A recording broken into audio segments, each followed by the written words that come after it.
Bonjour à tous, sujet du jour, George Soros. Alors dans la Bible, le fils de Dieu est le Messie qui est venu pour sauver l'humanité, et le fils de Satan, le fils du diable, s'appelle Mammon. Alors comment Mammon va-t-il détruire l'humanité et l'amener en enfer, et l'amener au suicide en réalité? Eh bien par trois biais, par trois moyens, par trois vecteurs considérables. Le premier, c'est le vecteur de la sexualité stérile, la sexualité sodomique, hein, comme on le dit dans la Bible. Le deuxième vecteur, c'est celui de la drogue, hein, de l'alcool, de la drogue, de la défonce. Et le troisième vecteur, c'est celui du métissage, hein, car naturellement, un peuple qui n'a pas de racines est un peuple qui n'a pas d'avenir. Et le but, encore une fois, c'est de conduire l'humanité à se suicider en devenant hyper individualiste. Alors, c'est effectivement ce que fait Soros, notre ami George Soros, depuis 1979, où il a commencé à faire fortune et commencé à distribuer sa fortune à diverses associations. Il a subventionné naturellement au niveau mondial en top priorité les associations qui favorisent et qui prônent l'avortement, qui favorise également la sexualité LGBT, hein, lesbiennes, gays, bitrans. Là, c'est une priorité également pour le petit Georgie. Il a subventionné également les associations qui prônent la dépénalisation des drogues douces, mais aussi des drogues dures. Et lui-même, George Soros, a investi en Colombie, en Bolivie, dans des exploitations de coca. Il faut le savoir, c'est également, ça fait partie de ses grands objectifs. Et puis un objectif final de Soros, c'est bien sûr subventionner les associations qui favorisent les migrants. Donc là, on le voit aujourd'hui en Europe, on dépense beaucoup d'argent à ce niveau-là. Voilà, les trois grandes priorités de Soros correspondent finalement aux trois axes et aux trois, on va dire aux trois pics du trident de Mammon, le fils du diable. Alors, le diable ne sait pas qu'il est le diable, hein. Ça c'est un principe fondamental. Donc nous allons voir dans cette vidéo si Soros est véritablement l'incarnation de Mammon ou l'homme de main de Mammon. Comment peut-on l'arrêter? Est-ce qu'on peut l'arrêter? Comment peut-on l'arrêter? Et quel va être notre avenir si nous ne l'arrêtons pas? Allez, c'est parti.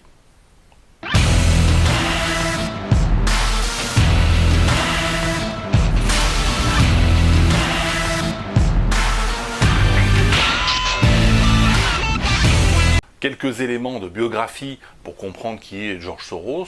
George Soros est né en 1930 en Hongrie, dans une famille juive très bien intégrée, relativement bourgeoise. Il dit même dans sa biographie dans son autobiographie, que sa mère était antisémite et détestait cette situation. En 1936, son père transforme leur nom de famille, c'était Schwartz, hein, en Soros, parce que son père parlait l'espéranto, et Soros en espéranto, ça veut dire s'élever. Donc voilà, il avait une ambition de s'élever dans la société et peut-être de s'extraire de sa condition.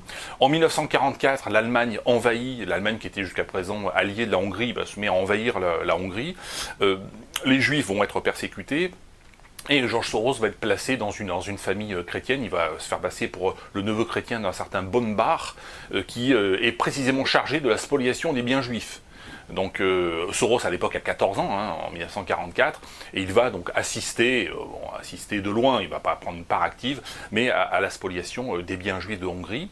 En 1947, il part au Royaume-Uni, en 1949, il rentre à la London School of Economics, où il va passer un bachelor en philosophie. C'est un étudiant de philosophie. Soros, ce n'est pas un étudiant d'économie. Alors, c'est très important quand même, parce qu'il va découvrir à Londres le livre de Karl Popper, qui est le grand philosophe américain.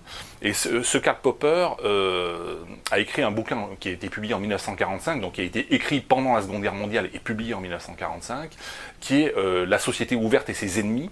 Et dans ce livre, Karl Popper explique que le stalinisme et l'hitlérisme sont des régimes absolument épouvantables, car ce sont des sociétés fermées, et des sociétés fermées qui conduisent au suicide collectif.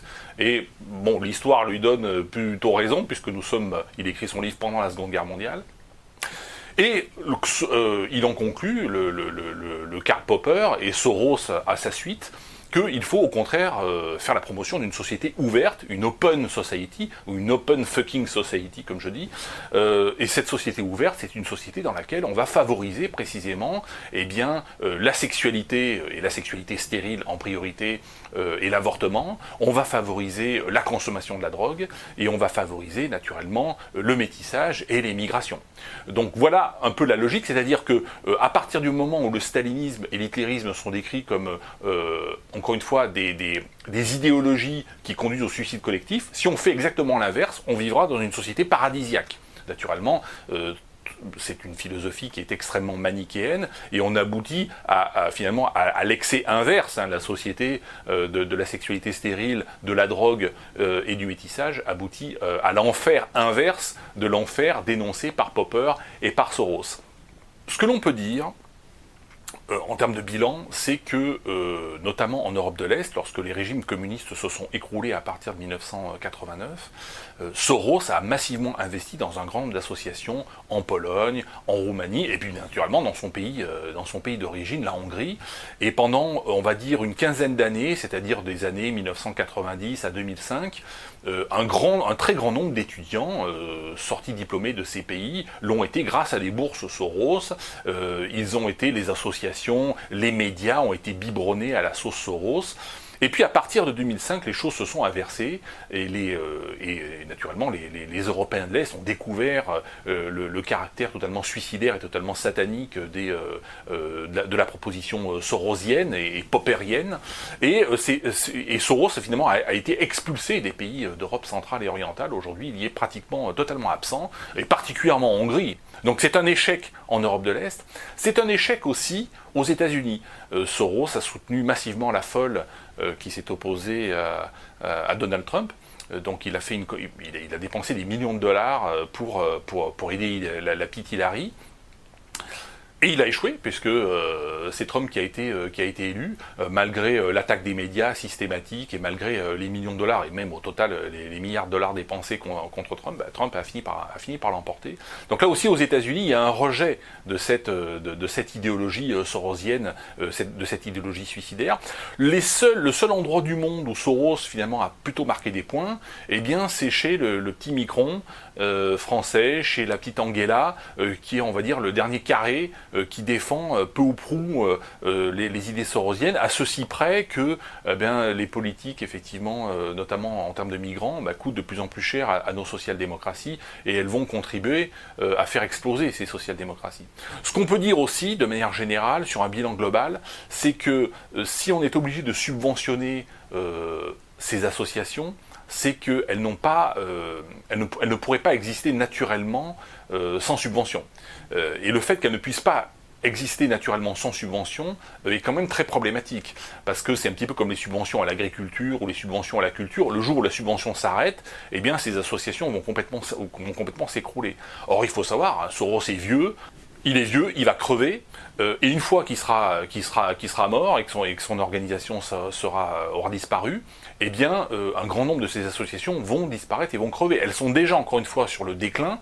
En Europe de l'Est, je le dis, elles n'existent plus. Aux États-Unis, elles sont fortement contredites et contrecarrées par le mouvement néoconservateur Trump. Alors, on peut émettre toutes les critiques qu'on veut sur Trump, mais ça va quand même dans le bon sens. Et puis en Europe de l'Ouest, encore une fois, les idées sorosiennes, elles reculent en Italie, elles reculent même en France. C'est pas parce que Macron est encore au pouvoir. Je rappelle que lors du dernier 14 juillet 2019, Emmanuel Macron a descendu les Champs-Élysées, et sur les 3 ou 4 kilomètres des Champs-Élysées, il a été hué.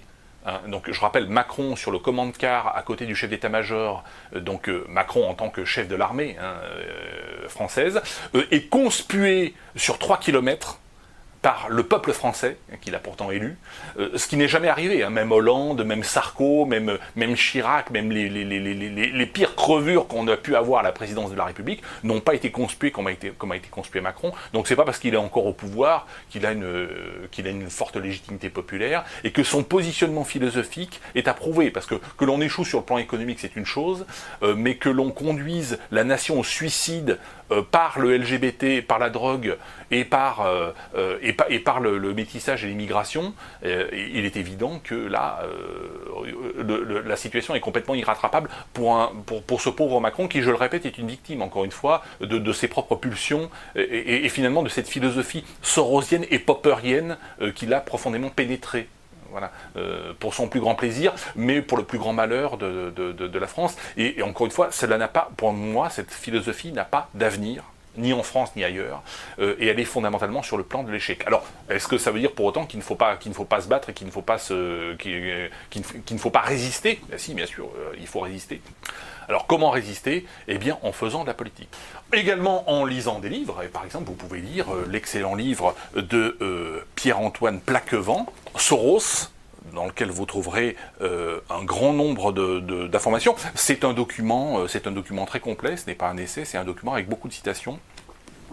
Vous pouvez également faire de la politique, et là aussi, projetez-vous, pour ne pas être suicidaire, les personnes qui se suicident, alors certains se suicident par dépression, parce qu'ils sont en phase terminale du cancer du pancréas, ça c'est autre chose, mais sur les 10 000 suicidés, sur les 12 000 suicidés par an en France, ce qui est assez considérable, beaucoup le sont parce qu'en réalité, ils sont trop individualistes, trop nombrilistes. Posez-vous la question, qu'est-ce que j'ai fait pour mon peuple? Qu'est-ce que j'ai fait pour les autres? Alors, ça peut être un membre de la famille, mais bon, les enfants un jour finissent par partir, les parents finissent par mourir. Qu'est-ce que j'ai fait pour mon peuple? Posez-vous fondamentalement cette question et faites de la politique et vous serez considérablement moins suicidaire. Vous pouvez également lire Un samouraï d'Occident de Dominique Vénère. Qui est un bréviaire identitaire tout à fait considérable. Dominique Vénère, qui est un historien émérite assez conséquent. Il explique dans cet ouvrage, Un samouraï d'Occident, comment l'Occident s'est construit par la philosophie grecque, par le christianisme, avec toutes les réserves que cela comporte. Dominique Vénère qui finira par se faire sauter le caisson dans Notre-Dame de Paris avant que des chances pour la France y mettent le feu. Vous pouvez également lire L'éthique du samouraï moderne de Patrick Franceschi, qui donne des éléments très intéressants pour comment se comporter positivement vis-à-vis des autres. Parce que c'est en construisant les autres et en aidant les autres politiquement parlant que je vais me construire et que je vais m'aider aussi à avoir, encore une fois, une utilité pour la société. Et donc je serai anti-suicide. Et anti-suicide, ça veut dire anti-Soros, fondamentalement. Donc voilà ce qu'on pouvait dire sur George Soros. George Soros, Dieu, il va crever. Encore une fois, il ne faut pas détester l'homme.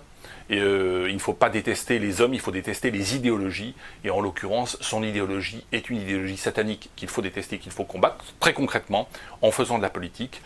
Et notamment, en regardant les vidéos, en diffusant ces bonnes vidéos, vous faites aussi de la politique. Merci à toutes et à tous, et je vous dis à bientôt.